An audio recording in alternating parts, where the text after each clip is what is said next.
ang isa pong gusto kong sabihin, ako po ay si Celso Mataak. Romeo Mataak po ang ito sa tiyo ko.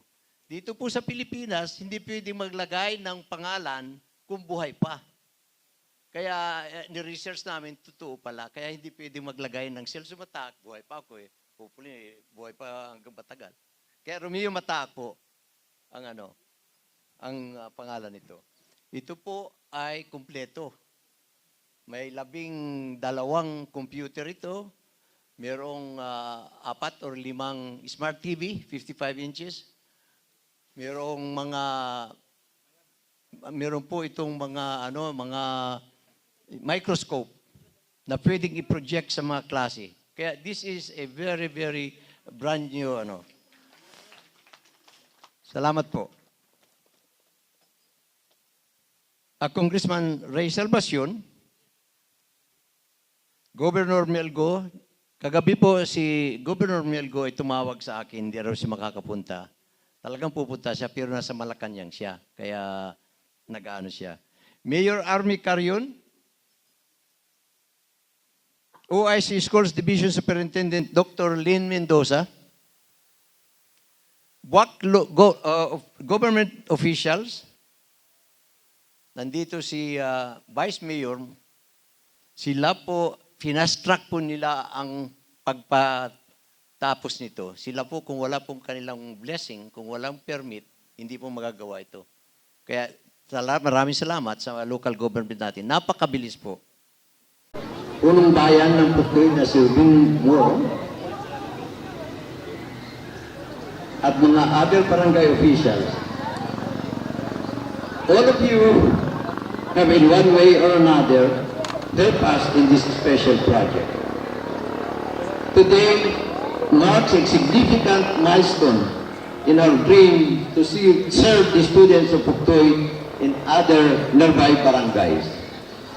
We gathered here to witness the formal turnover of the Romeo M. Mataak National High School to the Department of Education.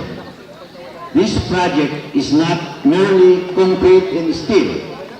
It is a testament to our shared vision of progress and dedication to community services.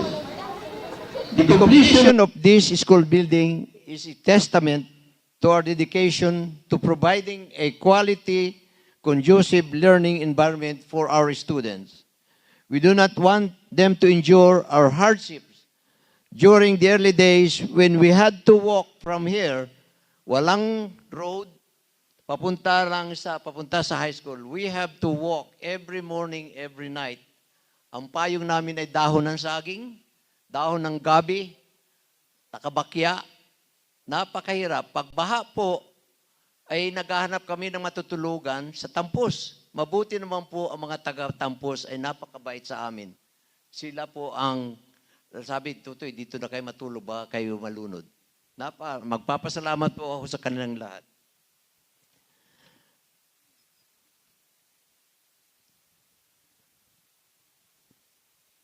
I want to thank my family, and especially my beloved wife, Vilma, for their unwavering support and encouragement to make this dream a reality.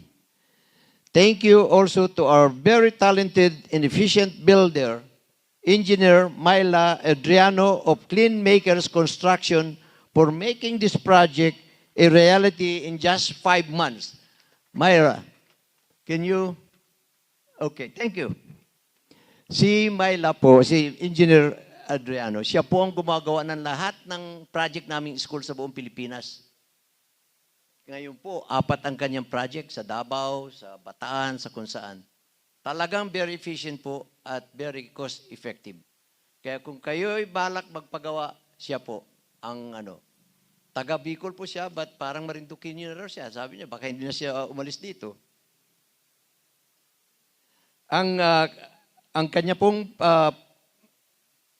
kumpanya ay Clean Makers Construction at siya po ay engineer na taga Bicol. Pero nasa Maynila ang kanyang opisina. This school building is like a work of art. complete with desk. Meron na po mga desk ito. Chairs, computers, smart TVs, tsaka in other items needed to the students' education. Engineer Adriano and her company builds all school project of the Feed the Hungry. Ang Feed the Hungry po ay non-profit organization sa Amerika, registered sa Amerika, registered dito sa Pilipinas din. Kaya Feed the Hungry ay nag-umpisa po ito dahil kami po ay kasama po sa nagtatag. Kumakain po kami sa restaurant sa Maynila, may nakita kami mga bata na umihingi ng pagkain. Kaya Feed the Hungry ang nangyari dito. Pero balak po namin palitan na ang pangalan. Gagawin na, kasi Feed the Hungry parang puro ano lang pagkain.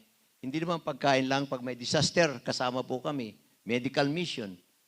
In fact, ngayon po, may mga mission kami dito sa buong Pilipinas. So napaka ano po ang mga kasama ko rito sa ano na ito, sa organisasyon na ito. I also want to extend my gratitude to all provincial and local government officials, especially Governor Go, PD RRMO Head John Fernandez, Mayor Army Carrion, for without the heavy equipment and other support from them, this will not become a reality. Katulad po nung isang gabi, nasira ang pison ng provincial. At 10 o'clock, tumawag po ako kay Mayor. Nagpadala po siya ng pison kinabukasan.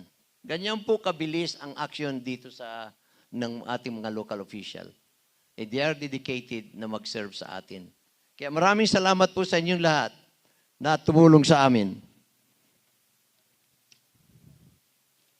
Thank you also to the Vice Mayor, BUAC Vice Mayor, and its councilors for their steadfast support in fast-tracking the project's approval. Sometimes po, may mga meeting sila, may session, kasama kami sa Amerika. Naka-Zoom lang kami. Kasama kami, nag-session sila, so kasama kami. Kaya talagang ang technology po ay kailangan talaga ngayon ng technology. Kaya maraming salamat po sa kanilang lahat. Last but not the least, I thank my wife Vilma for our personal funds invested in this project without her complaints, and especially her valuable input during the process. Finally, I challenge the students and teachers to take care of this high school. May this new facility inspire you to achieve greatness and serve as a beacon for our community. Thank you and congratulations to us all. Marami pong salamat.